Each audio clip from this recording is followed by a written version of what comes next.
দেখো আজকের এই ক্লাসে আমরা জাস্ট একটা প্যাসেজের মাধ্যমে আমরা সুন্দরভাবে ইংলিশে ট্রান্সলেট করার চেষ্টা করব। দেখো আমাদের প্রত্যেক দিন কিন্তু ছোটো ছোটো করে এক একটা টপিক নিয়ে কিন্তু ইংলিশে আমাদের বলা প্র্যাকটিস করতে হবে এবং ট্রান্সলেট করা শিখতে হবে। এক একটা স্ট্রাকচার আমাদেরকে শিখতে হবে, তবে কিন্তু আমরা ইংলিশে ইমপ্রুভ করতে পারবো। এটা কিন্তু মনে রাখতে হবে।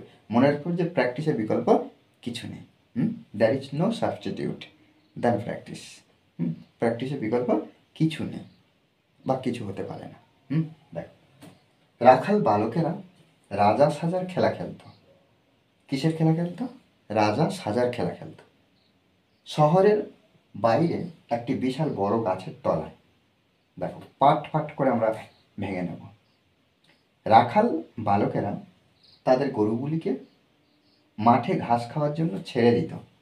রাখাল বালকদের মধ্যে একজনকে রাজা নির্বাচিত করা হতো এবং অন্যরা প্রধানমন্ত্রী বা উজির, কোতোয়াল এবং প্রহরীর ভূমিকায় অভিনয় করত।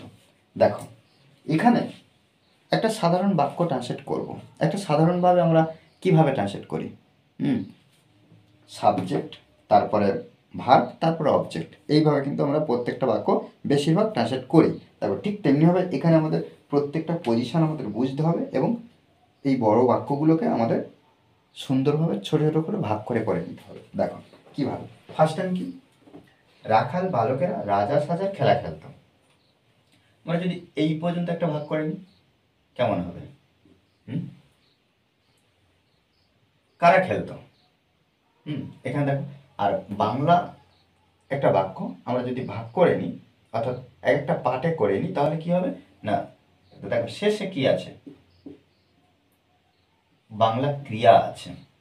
বাংলা ক্রিয়া আছে, আর বাংলা বাক্য শেষে আমরা ক্রিয়া পাই বা ভার্ব। দেখো এখানে দেখো আমরা প্রশ্ন করছি কারা খেলতো? রাখাল বালকেরা, তাহলে এটাই সাবজেক্ট। আচ্ছা, কোথায় খেলতো? শহরের বাইরে একটি বিশাল বড় গাছের তলায়। এটা কিন্তু আমরা শেষে আমরা ব্যবহার করব। জাস্ট কারা খেলতো, তাহলে রাখাল বালকেরা নির্দিষ্টভাবে বোঝাচ্ছে, ওই জন্য আমরা কি the cow boys. The cow boys খেলতো। খেলা ইংরেজি আমরা জানি প্লে, আর যেহেতু খেলতো পাস্ট টেন্সে আমরা পাস্ট অ্যাকশন ব্যবহার করবো, ওই জন্য কী করবো না PLAYED, প্লেট, খেলতো। তাহলে দ্য কাউ বয়েজ, রাখাল বালকেরা খেলতো। কি খেলতো? রাজা সাজার খেলা। দেখো এই যে দুটো বিষয়, এই যে রাজা সাজার, এটা কিন্তু একটা নাউন। খেলা, খেলা এটাও কিন্তু একটা নাউন। দেখো দুটো নাউনের মাঝখানে কি আছে? র আছে। র আছে। যখন এই ধরনের বিষয় থাকবে দুটো নাউনের মাঝখানে যদি র থাকে, তখন আমরা কি করব? দ্বিতীয় এই যে নাউনটা আমরা প্রথম নাউনের জায়গায় বসাবো, আর এই যে নাউনটাই আমরা এখানে বসাবো। কিভাবে? দেখো, আর র থাকার জন্য আমরা অফ দিয়ে যুক্ত করব। তাহলে এখানে লিখবো, তাহলে কি দ্য কাউ বয়েজ প্লেট, খেলতো। রাখাল বালকেরা খেলতো। কি খেলতো? আ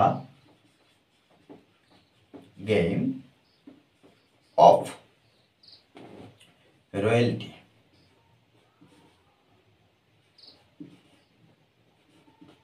রয়্যালটি, এই যে রাজা সাজার খেলা।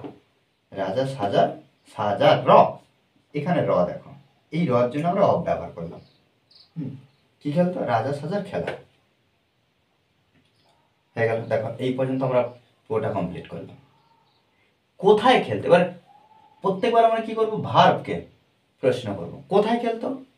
শহরের বাইরে একটি বিশাল বড় গাছের তলায়। দেখো এটাকে গুরুত্ব দেবো, তলায়। আন্ডার, আন্ডার মানে তলায়। কার তলায়? কার তলায়? একটি বিশাল বড় গাছের তলায়।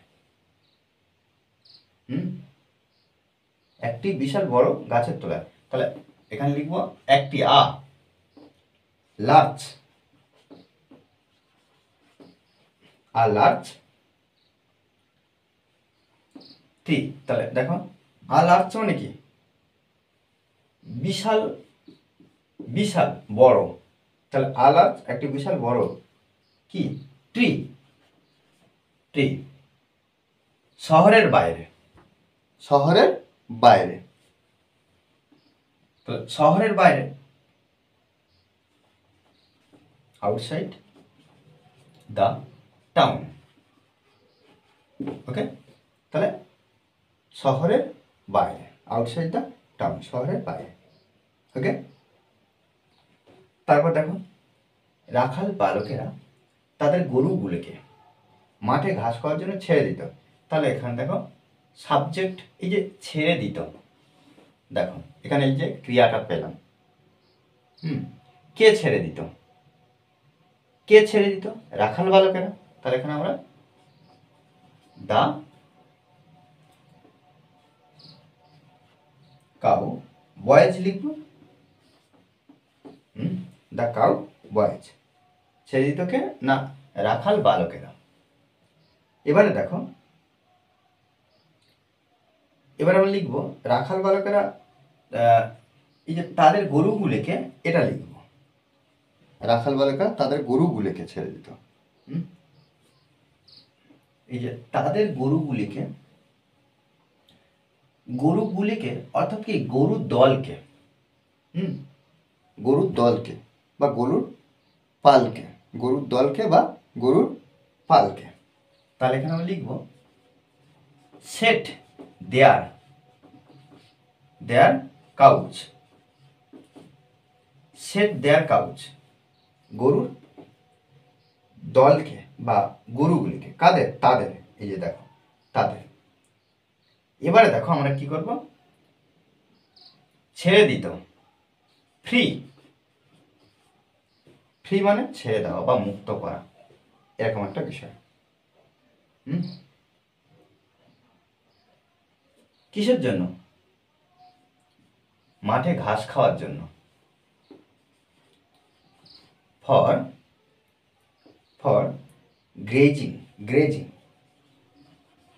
গ্রেজিং, ঘাস খাওয়ার জন্য। মাঠে,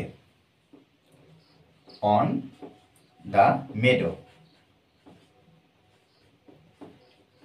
মেডো, মেডো বলতে কি ওই যে ঘাসের জমিতে, এই যে মেডো বলতে ঘাসের জমিতে। ওকে, ঘাসের জমিতে। তারপর কি এখানে দেখো রাখাল বালকদের মধ্যে একজনকে রাজা নির্বাচিত করা হতো এবং অন্যরা প্রধানমন্ত্রী বা উজির, কোতোয়াল এবং প্রহরীর ভূমিকায় অভিনয় করত। দেখো এখানে সাবজেক্ট, এই যে অভিনয় করত প্রহরীর ভূমিকায়। দেখো ফার্স্ট টাইম আমরা কি করবো, রাখাল বালকদের মধ্যে একজনকে, এটাই সাবজেক্ট হিসেবে লিখব। তাহলে রাখাল বালকদের মধ্যে একজনকে, তাহলে প্রথমে one of, one of the cowboys, তাহলে আমরা বসালাম কি ওয়ান অফ দ্য কাউবয়েজ, রাখাল বালকদের মধ্যে একজন। দেখো এখানে আমরা যে পার্ট পার্ট প্রথম থেকে করছিলাম সেটা কি, যে রাখাল বালকদের মধ্যে একজন, এটা সাবজেক্ট বসিয়ে দিলাম। রাজা নির্বাচিত করা হতো, এই যে দেখো তারপরে এবং আছে, আমরা কিন্তু এই যে নির্বাচিত করা হতো এটা আগে বসাবো, এটাই তো ক্রিয়া। তাহলে নির্বাচিত করা হতো, তাকে করা হতো, সে নিজে নিজে হতো না, কিন্তু এক্ষেত্রে আমরা কর্মবাচ্যে লিখব, অর্থাৎ এখানে আমরা ওয়াজ ইলেক্টেড ব্যবহার করব, ইলেক্টেড। তাহলে এই যে ইলেক্টেড, ইলেক্টেড অর্থাৎ নির্বাচন করা, তাহলে ওয়াজ ব্যবহার করলাম। আর এখানে কিন্তু V3 ব্যবহার, one of the cow boys. তাহলে এখানে দেখো রাখাল বালকদের মধ্যে একজনকে নির্বাচিত করা হয়েছিল, তাহলে সে নির্বাচিত হয়নি, কি নির্বাচিত করা হয়েছিল? রাজা হিসেবে। এখানে রাজা হিসেবে দা কিং, কিং, রাজা হিসেবে।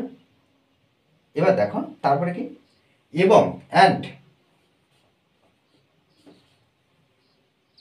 অন্যরা, আদার্স, আদার্স অন্যরা অন্যরা কি অভিনয় করত ভূমিকায়। কিসের ভূমিকা? না প্রধানমন্ত্রী বা উজির, কোতোয়াল এবং প্রহরীর ভূমিকায়। তাহলে এখানে আমরা অ্যান্ড আদার্স প্লেড রোলস। তাহলে কি এই যে ভূমিকা কি করতো? ভূমিকা করতো, তার অন্যরা ভূমিকা পালন করতো কিসে? ফার্স্টে আমরা দেখতে পাচ্ছি প্রধানমন্ত্রী অফ প্রাইম মিনিস্টার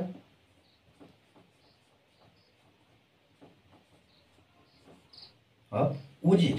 এখানে দেখো উজির